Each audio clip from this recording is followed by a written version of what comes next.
లక్ష్మీదేవి యొక్క ఆవిర్భావం జరిగిందని యక్ష గంధర్వ కిన్నెర కింపురుషాదులందరూ చూస్తున్నారు. ఇంతమంది చూస్తుండగా తల్లి ఆవిర్భవించింది. ఇప్పుడు ఆవిడికి భర్త నిర్ణయింపబడాలి. అటువంటి తల్లికి భర్తను ఎవరు నిర్ణయిస్తారు? ఎక్కడ పుట్టిందో వాడు తండ్రి అవుతాడు. ఎక్కడ పుట్టింది? పాల సముద్రంలో పుట్టింది. కాబట్టి ఇప్పుడు తండ్రి ఎవరు? పాల సముద్రమే, సముద్రుడే తండ్రి. అందుకే లక్ష్మీం క్షీరసముద్రరాజతనయాం శ్రీరంగధామేశ్వరీం దాసీభూత సమస్త దేవవనితాం లోకైక దీపాంకురాం అని రోజు పిలుస్తుంటాం కదా అమ్మవారిని. ఆడపిల్లకుండే లక్షణం ఏంటంటే పెళ్ళవక ముందు ఫలానా వారు అమ్మాయి అండి పొంగిపోతుంది. ఈ పాప అండి కోటేశ్వరరావు అమ్మాయి అండి అన్నారనుకోండి, చాలా సంతోషిస్తుంది. పెళ్లి అయిపోయిన తర్వాత ఎవరైనా మా అమ్మాయి కనపడితే ఈ అమ్మాయి ఈ పాప కోటేశ్వరరావు అమ్మాయి అండి కోటేశ్వరరావు అమ్మాయి అండి అని పరిచయం చేస్తామనుకోండి, కించి చిన్నపుచ్చుకుంటాడు. ఎందుకనంటే ఫలానా వారి కోడలండి అన్నారనుకోండి, సంతోషిస్తుంది. ఈ అమ్మాయి ఫలానా వారి భార్య అండి అని అనిపించుకోవడానికి ఇష్టపడుతుందట ఆడపిల్ల. పుట్టింటి సంబంధాన్ని గౌరవిస్తుంది, కానీ ఫలానా వారి భార్య అని చెప్పుకోవడంలో ఒక తాదాత్మ్యతని పొందుతుందిట. అందుకని లక్ష్మీం క్షీరసముద్రరాజతనయాం వెంటనే అనాలట శ్రీరంగధామేశ్వరీం. భర్తృ సంబంధం చెప్పాలి, చెప్తే పొంగిపోతుంది ఆవిడ. శబాష్, బాగా చెప్పాడు రా వీడెవడం. అందుకని మనం శ్రీ సూక్తం చెప్తే లక్ష్మీం క్షీరసముద్రరాజతనయాం అని దాంతోనే పూర్తి చేస్తాం. సరే, అందుచేత ఇప్పుడు ఈ తల్లికి మంగళ స్నానం చేయించడానికి అందరూ సమకూరుస్తున్నారు అమ్మవారికి.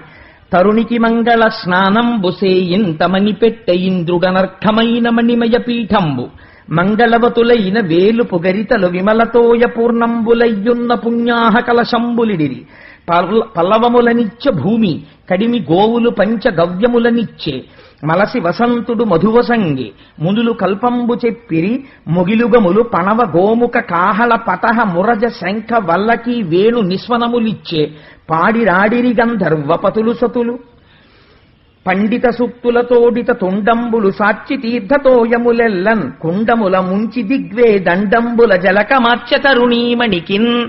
శ్రీ సూక్తంలో మంత్రాల్ని పోతన గారు తన ప్రతిభతో పద్యాలుగా మార్చారు. ఎంత గమ్మత్తో చూడండి. తరుణికి మంగళ స్నానము. ఇప్పుడు ఈ అమ్మవారు మంగళ స్నానం చెయ్యాలి. మంగళ స్నానం వేరు, శౌచమునకు స్నానం వేరు. శౌచమునకు స్నానం చేసేటప్పుడు మంగళవాయిద్యాలు పెట్టండి ఆయన స్నానం చేస్తున్నారు అనరు. మంగళ స్నానం చేయడం అంటే వేరు. అది పరమ పవిత్రమైనటువంటి సమయాలలో మంగళ స్నానం చేస్తారు. మనం మంగళ స్నానం చేస్తాం. ఎప్పుడు చేస్తాం? పెళ్లికి ముందు చేస్తాం. పెళ్లికి ముందు చేసే మంగళ స్నానం వేరు, చాలా గమ్మత్తుగా ఉంది. అంటే ఈ రోజుల్లో దాని సబులే పోయాయి, ఆ వైదిక ప్రక్రియ పోయింది. అసలు ఏ మంత్రం చదవాలి, అప్పుడు ఎలా ఆశీర్వచనం జరగాలి, ఎలా మంగళ వాయిద్యాలు మోగుతూ ఉండాలి, ఎలా వచ్చి ఎలా కూర్చోపెట్టి ఆడపిల్లని లక్ష్మీదేవిగా మంగళ స్నానం చేయించాలి. ఆడపిల్ల పెళ్లి పీటల మీదకి వెళ్ళేటప్పుడు పట్టు చీర ఎవరు పట్టుకొచ్చి ఇవ్వాలో ఎంత ప్రేమ ఉంటుందో అలా పట్టుకొచ్చి ఇవ్వడంలో మీరు లక్ష్మీ కళ్యాణం వింటే తెలుస్తుంది. చూడండి, ఆ తల్లి మంగళ స్నానం చేయడం కోసమని ఒక పీట మీద కూర్చోవాలి. అందుకని ఒక మణిమయ పీఠాన్ని తెచ్చి దేవేంద్రుడు అక్కడ పెట్టేట. ఇప్పుడు ఈ పీఠం ఇచ్చిన వాడికి ఏం దక్కుతోంది? పీఠం దక్కుతోంది. లక్ష్మీదేవికి నువ్వు ఏమిస్తే అది దక్కుతుంది. ఇంత కుంకం అమ్మవారికి ఇస్తే సౌభాగ్యం దక్కుతుంది, ఇంత పువ్వు అమ్మవారికి ఇస్తే జ్ఞానం దక్కుతుంది, ఇంత ధూపం చూపిస్తే సమస్త భోగములతో నీ ఇల్లు నిండిపోతుంది, ఇంత నీరాజనమిస్తే భక్తి జ్ఞాన వైరాగ్యముల చేత మోక్షం ఇస్తుంది. ఒక్క స్తోత్రం నోటితో చదివి ఇలా నమస్కరిస్తే పొంగిపోతుంది, ఏదైనా ఇచ్చేస్తుంది. అందుకని కుంకుమార్చన పెట్టడం ఏదో సరదా కోసం పెట్టడం కాదది. అందుచేత చూడండి, ఆ భద్రపీఠాన్ని తీసుకొచ్చి ఒక మణిమయమైన పీఠాన్ని అక్కడ పెట్టేట ఇంద్రుడు. అమ్మవారు మంగళ స్నానం చేయడానికి దాని మీద కూర్చుంది.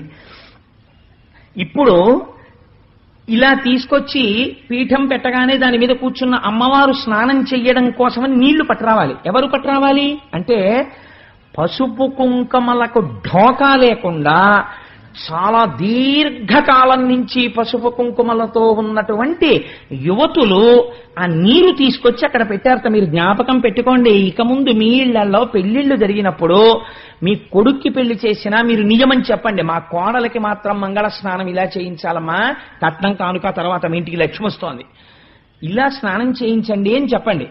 మీ కూతురు పెళ్లి చేసేటప్పుడు ఇలా చెయ్యండి.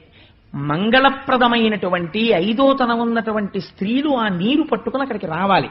అందులో కొద్దిగా పసుపు కలపాలి, కించిత్ కలిపిన తరువాత దానిలోకి పల్లవములు వెయ్యాలి. మంగళస్నానం అంటే ఉట్టినీటితో చెయ్యకూడదు. అంటే కొన్ని లేత ఆకులు తీసుకొచ్చి పరమ పవిత్రమైన పల్లవములు ఉంటాయి.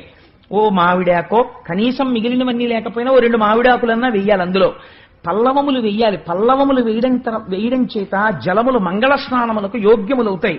అందుకని పల్లవములనిచ్చే భూమి, పల్లవములను భూమి కాకపోతే ఎవరిస్తారండి? ఇచ్చింది కాబట్టి ఇంతమందికి పెట్టగలిగిన పల్లవాళ్ళని ఇస్తోంది మళ్ళీ. అందుకని భూదేవి వచ్చి పల్లవాళ్ళని ఇచ్చిందిట మంగళ స్నానానికి. చదివింపులు చదివించలేదు, అసలు చేయవలసినవన్నీ మంగళ స్నానాల దగ్గర చేశారు. గోవులు వచ్చేట, కడిమి గోవులు పంచగవ్యములనిచ్చే, పంచగవ్యాలనిచ్చేట గోవులు. ఎందుకని? మంగళ స్నానం చేయించేటప్పుడు కొన్ని సంప్రదాయాలు పాటిస్తారు. కొద్దిగా పాలిచ్చి, కొద్దిగా తేనిచ్చి, కొద్దిగా వెన్న రాసి ఒంటికి ఆ సోయగం అమరడం కోసమని. ఎందుకంటే తలంబ్రాల మంత్రంలో చెప్తారు, స్త్రీకి భౌతికమైనటువంటి అందం కూడా పురుషుణ్ణి కట్టిపారేసి సంసారంలో ఉంచుతుంది. అందుకని ఆ సౌందర్యము కోరుకోవాలి పురుషుడు, స్త్రీ దోషమేం లేదు అందులో. తలంబ్రాల మంత్రాల్లో అదే ఉంది. అందుకని పంచగవ్యములంటే పాలు, వెన్న, నెయ్యి మొదలైనవి గోవులు పట్టుకొచ్చి ఇచ్చేట. అవి అమ్మవారి మంగళ స్నానంలో వాడారు. ఆ తర్వాత వసంతుడు మధువుని ఇచ్చే, వసంతుడు వచ్చి వసంత ఋతువు తేనె ఇచ్చిందిట. అంటే ఆడపిల్లకి మంగళ స్నానం చేయించినా, మగపిల్లవాడికి మంగళ స్నానం చేయించినా మీరు బుట్టలో కూర్చోపెట్టి తీసుకెళ్లడానికి, లక్ష్మిగా సిద్ధం చేయడానికి లక్ష్మిగానే స్నానం చేయించాలి. అది మంగళ స్నానం అంటే. ఆ స్నానం చేయించే ముందు తేనె ఇచ్చి, అమ్మా లక్ష్మి తేనె తాగో అని ఇవ్వాలి. ఇవి ఎవరు చేస్తారు? తల్లి, పినతల్లులు,